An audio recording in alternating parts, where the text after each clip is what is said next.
Gallbladder. Do it for the gallbladder. Check. This one's for you, Brady.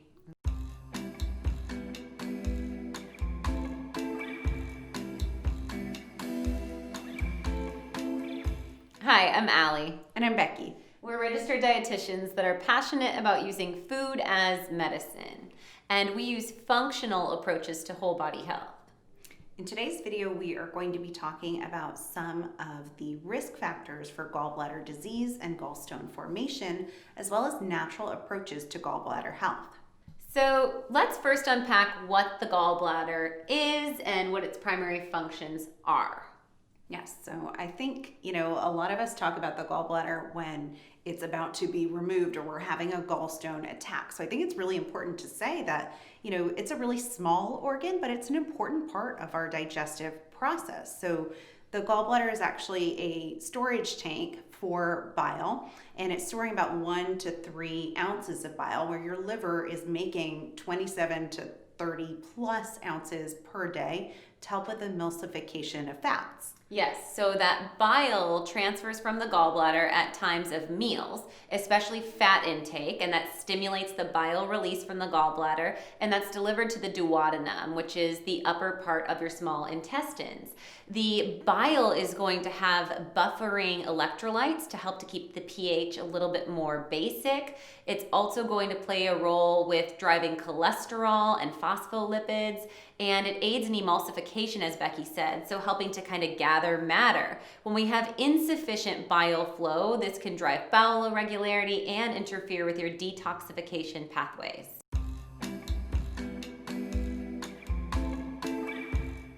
Yes, so we can see gallbladder stagnation happening years and years before we actually see disease or dysfunction or stones forming in the gallbladder. And a lot of times these individuals who are having a little bit of stagnation will see increased nausea, gas, digestive discomfort, especially after meals if they're high in fat. And that might follow with some loose stools Yes. and cramping because their body isn't able to gather that fat, so it passes right through. Yes, and then in severe cases, we might even see jaundice or like yellowing of the skin and the whites of the eyes. So gallbladder attacks will be seen in the upper right quadrant. This is where the gallbladder resides, and could also be seen with severe pain between the shoulder blades or in that back area. And as Becky said, similar symptoms of nausea. With really severity, we could see some of the yellowing under the eyes with jaundice, but some individuals will see some vomiting and definitely some GI discomfort, to say the least. Sluggish gallbladder is similar to gallbladder stagnation, or again, just not putting up ample bile. And cholecystitis, or inflammation of the gallbladder, is often seen also during gallbladder attack when a gallstone, gets lodged into the bile duct, and then that interferes with that bile flow, and that's when we can get really that inflammatory process. Yes. And it's important to note that there are some risk factors that can kind of predispose us, or some things to look out for in terms of gallbladder health. And I think the first one might be a little bit surprising. Often I'll see this with individuals who've had a history of a low-fat diet, or it's kind of this use it or lose it, I guess, mechanism where they haven't really been using their gallbladder as efficiently as possible, and things get kind of stagnated and slowed down in there. We also see a higher susceptibility in females because estrogen plays a role with our cholesterol. We see an increase of cholesterol saturation with higher estrogen levels, and we see lower amounts of bile salts. So this is going to interfere with that balance and put females more susceptible to gallbladder stones. Yes, so oftentimes during periods of hormonal fluctuations, like postpartum or entering into menopause, women will see increased incidence of gallbladder disease. And even women that are transferring on or off oral birth control or hormone replacement therapy because their body is having a shift in how it regulates estrogen levels. And then individuals who've seen significant weight loss as well can have gallbladder issues. Also with decreased physical activity and increased processed foods in the diet can drive gallbladder risk factors as well. Yes, and I would say with the weight loss, it tends to be quite dynamic or significant weight loss, and that's exacerbated again if it's a low-fat diet that they were following. We do not see this as much in the keto space, but we'll visit that in a moment.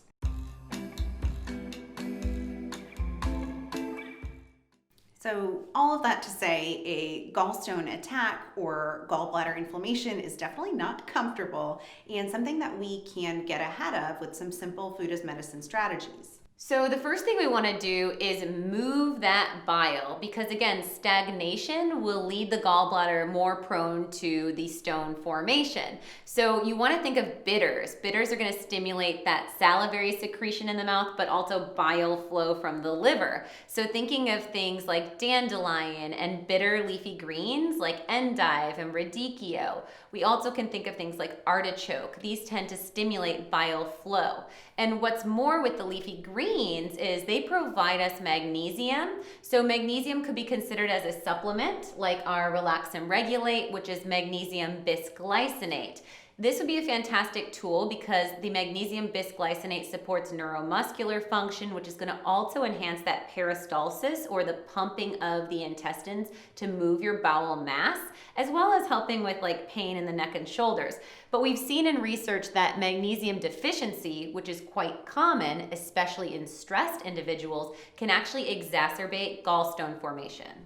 And then supporting your detox processes and your liver in general can be really helpful for gallbladder health as well. So our detox packs actually are often a first intervention that I'll bring in an individual where I see that they're having some stagnation or signs of gallbladder stagnation.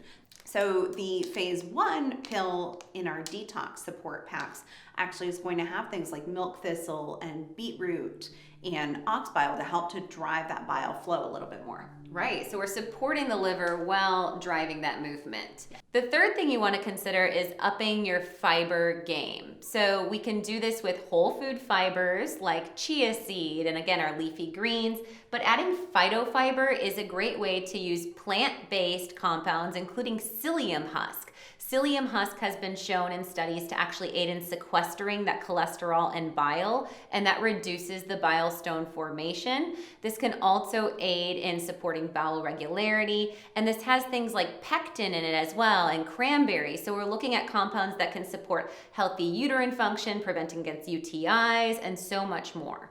Yes, and I find that fiber is also really supportive in individuals who've had their gallbladders removed and are experiencing looser stools and diarrhea when they try to transition to maybe a higher fat diet.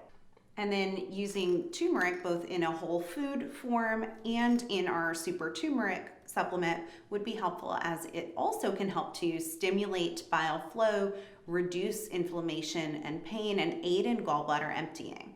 Most definitely. So doing something like our lemon turmeric shooter, which we'll put the link below, would be fantastic because you're getting that bile secretion from the lemon, which is stimulating, and then you're also getting that turmeric to aid in that anti-inflammatory support. And so the final one that we're looking at actually along the line of lemon is apple cider vinegar. So there's actually a old wives' tale of doing lemon with olive oil and combining this as a gallbladder flush.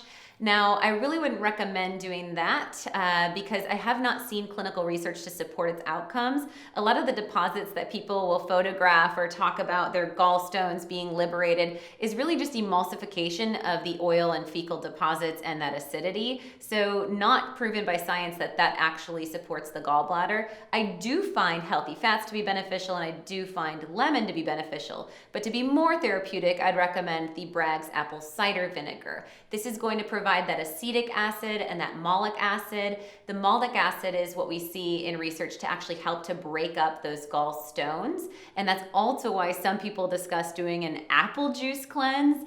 Also would not recommend that because that sounds like total lighter fluid for your blood sugar, just drinking juice all day. That would have some pretty severe influence on your insulin levels and blood sugar drops and highs, and that would not be supportive for whole body health.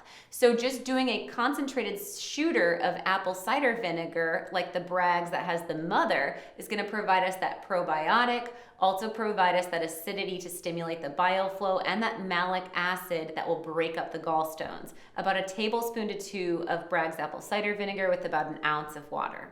So definitely better to do some of these foundational supports than to do a quote-unquote gallbladder cleanse over a couple of days. Yeah, I mean, you definitely will get some action, like some cramping and a lot of bowel output. But again, I don't believe that that's necessarily going to serve. Adding in the food as medicine and the strategic supplements as a foundation, and then upping them at times of need. Like the super turmeric would be one that we could increase at a flare or that inflammatory process, as you mentioned.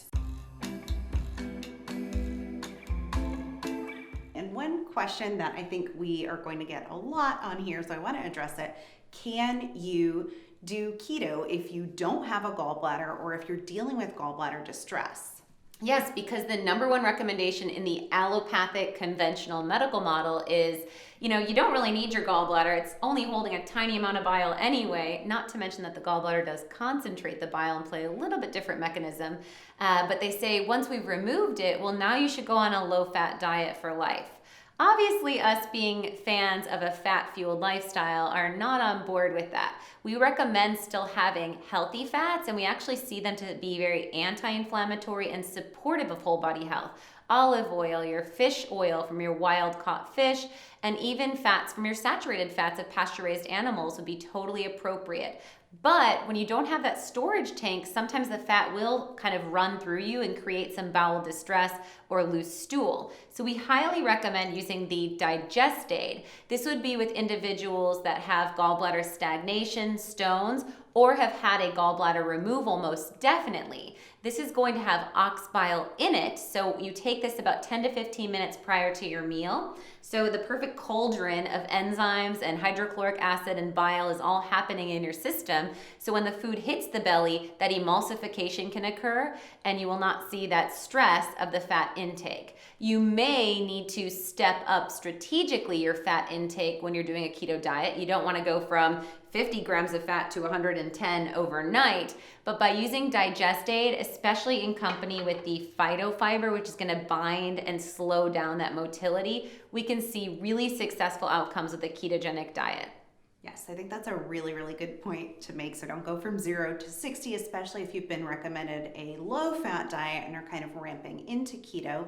But we've seen fantastic outcomes in our 12-week virtual keto program with individuals lacking gallbladders all the time. They just really need to add in that digest aid and kind of be mindful of stair-stepping up the fat. And I think that's something else that sets our protocol apart is that we're a little bit higher on protein than most. We don't go and chase fat. We actually allow you to break down the fat that is on your body versus force feeding fat to make ketones. I think that's a really good point. And I would say the other thing that sets apart our 12-week Food as Medicine keto class is it's super rich in phytonutrients. So you're getting antioxidants and you're also going to be getting more fiber in our whole food approach to ketosis, as opposed to some of those dirty keto approaches, which are really lacking in fiber and may not have any phytocompounds or antioxidants present.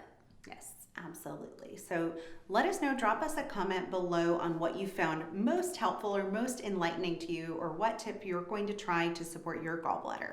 Yes, and be sure to check out our whole gut health series, which is a playlist that includes things like how to do our probiotic challenge, why the microbiome is important, what food sensitivities or food allergies are, and how to navigate a food sensitivity panel, and so much more. And while you're at it, be sure to subscribe to our YouTube channel so you can stay on top of our every Thursday releases of Food as Medicine goodness.